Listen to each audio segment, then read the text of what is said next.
নমস্কাৰ বন্ধুসকল, ভালনে আপোনালোকৰ সকলোৱে? 2026 চনৰ জানুৱাৰী মাহৰ প্ৰথম দিনটোতে আজি আমি ওলাইছোঁ বনভোজ খাবৰ বাবে। আমাৰ গাঁৱৰ নিচেই কাষতে থকা ডিব্ৰু নদীৰ কাষতে আমি ওলাইছোঁ, ভাবিছোঁ এবাৰ পিকনিক তাতে খাওঁ বুলি।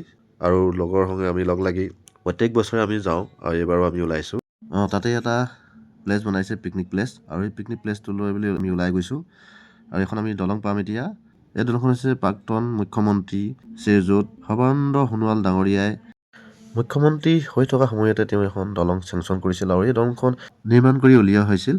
আৰু এইফালেদি গ'লে এখন সৰু গাঁও পোৱা যায়। তাত প্ৰায় 30-40 ঘৰমান মানুহ আছে। তেওঁ 30-40 ঘৰ মানুহৰ কথা চিন্তা কৰিয়েই এখন দলং চেংচন কৰি দিয়া হৈছিল।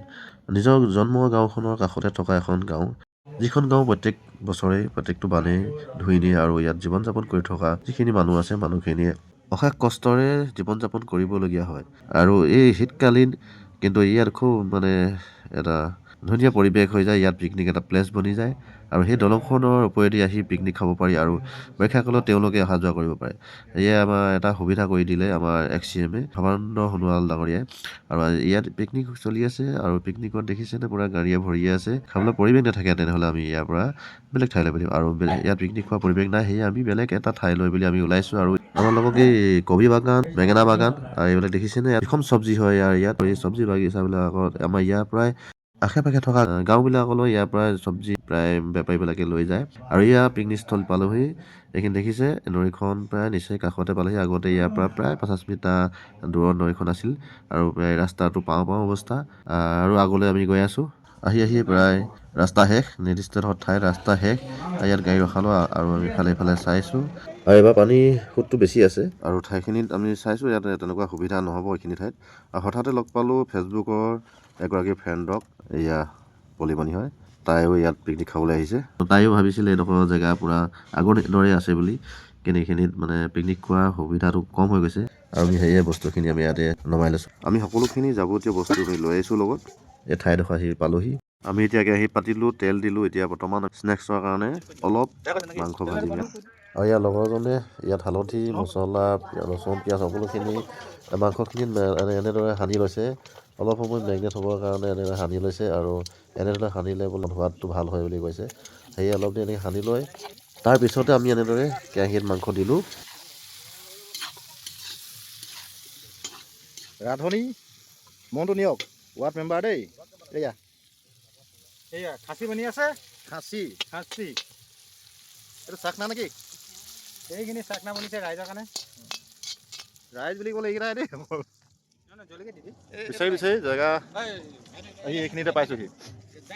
এইফালে এটা ঘৰ আছে, এইখন বাৰী হয়। এই জেগাটো আমি লৈছোঁ আমাৰ পিকনিক স্থল। ফালে এইফালে আপোনাৰ ইয়াত খাই আছে কেইবাটা পাৰ্টি, সোঁফালেদি আছে।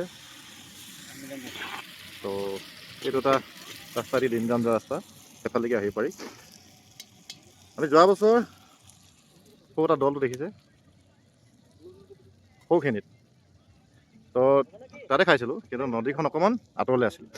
এবাৰ একদম তেনেই কাষৰ পালেহি, বহুতখিনি গৰা খহনীয়া হ'ল আৰু নদীখন প্ৰায় এফালে আহি গ'ল। প্ৰায় 50 মিটাৰমান এফালে কাষ চাপিলে। আৰু আমি এতিয়া বৰ্তমান এয়া খাচী বনি আছে, এইটো চাকনা হিচাপে, এইটো স্নেক্সৰ কাৰণে বনি আছে। আৰু এইফালে আমাৰ জাৰ্মনী পিঁয়াজ কাটি পিঁয়াজ কাটি আছে। চকু পানী ওলাই গৈছে, চকু পানী আছে ন। আৰু এইখিনি চব্জি বনাই খাবৰ কাৰণে ভাতৰ লগত এইটো নতুন লোৱা চোৱা। ই কোনোদিনে মোৰ কিন্তু ভিডিঅ'ত ওলোৱা নাই, আজি প্ৰথম ওলাইছে। টিভিত নহয়, এইটো চেনেলত লয়। আৰু এজন আহিব আছে, ভাস্কৰ। এইফালে কমলা আনিছোঁ, কমলা। কমলা খাবলৈ ৰ'দত বহি এইকেইটা মাৰ্কেট ৰাখাই দিম লাগি ভাগি আজি 1 জানুৱাৰীটো পালন কৰা হ'ব। আৰু আপোনালোক সকলোকে 2026 বৰ্ষৰ শুভকামনা যাচিলোঁ, যাতে 26 বছৰটো গোটেই বৰ্ষটো কুশল মংগলে শান্তি সমৃদ্ধিৰে পাৰ হয়, তাকে কামনা কৰি নতুন বছৰৰ শুভেচ্ছা জ্ঞাপন কৰিছোঁ। আৰু আমি ইয়াত টাইম লাগিব, আধা ঘণ্টা 1 ঘণ্টা পাছতে ইয়াত খোৱা বোৱা হ'ব। আপোনালোক দেখাই যাম। বৰ ধুনীয়া গোন্ধ মাৰিছে দেই।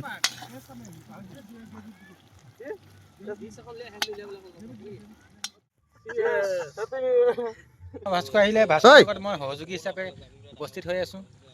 ভাস্কৰ এতিয়া ভাত যাব। ইতিমধ্যে আমাৰ খানা খোৱা আৰম্ভ হৈ গৈছে।